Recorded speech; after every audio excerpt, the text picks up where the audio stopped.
I had the power to harm you, but last night the God of your father said to me, be careful not to say anything to Jacob, either good or bad. Now you have gone off because you long to return to your father's household.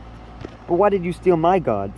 Jacob answered Laban, I was afraid because I thought you would take your daughters away from me by force.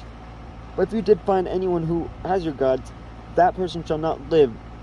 In the presence of our relatives, see for yourself whether there is anything of yours here with me, and if so, take it. Now Jacob did not know that Rachel had stolen the gods. So Laban went into Jacob's tent, and into Leah's tent, and into the tent of the 2 female servants. But he found nothing. After he came out of Leah's tent, he entered Rachel's tent. Now Rachel had taken the household gods, and put them inside her camel's saddle, and was sitting on them. Laban searched through everything in the tent, but found nothing. Rachel said to her father, don't be angry, my lord, that I cannot stand up in your presence. I'm having my period. So he searched, but could not find the household god. Jacob was angry and took Laban to task. What is my crime? He asked Laban. How have I wronged you that you hunt me down? Now that you have searched through all my goods, what have you found that belongs to your household? Put it here in front of your relatives and mine, and let them judge between the 2 of us. I have been with you for 20 years now. Your sheep and goats have not miscarried, nor have I eaten rams from your flocks. I did not bring you animals torn by wild beasts. I bore the loss myself, and you demanded payment from me for whatever was stolen by day or night. This was my situation. The heat consumed me in the daytime, and the cold at night, and sleep fled from my eyes. It was like this for the 20 years I was in your household. I worked for you 14 years for your 2 daughters and 6 years for your flocks, and you changed my wages 10 times.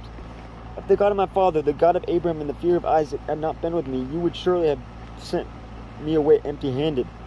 But God has seen my hardship and the toil of my hands, and last night he rebuked you. Laban answered Jacob, the women are my daughters, the children are my children, and the flocks are my flocks. All you see is mine.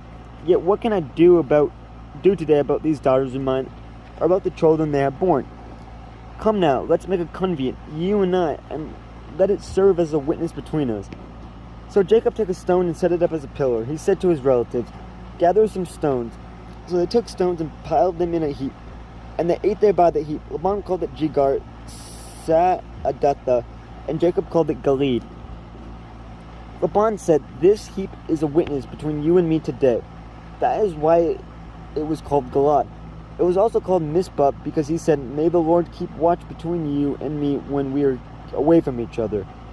If you mistreat my daughters, or if you take any wives beside my daughters, even though no one is with us, remember that God is a witness between you and me.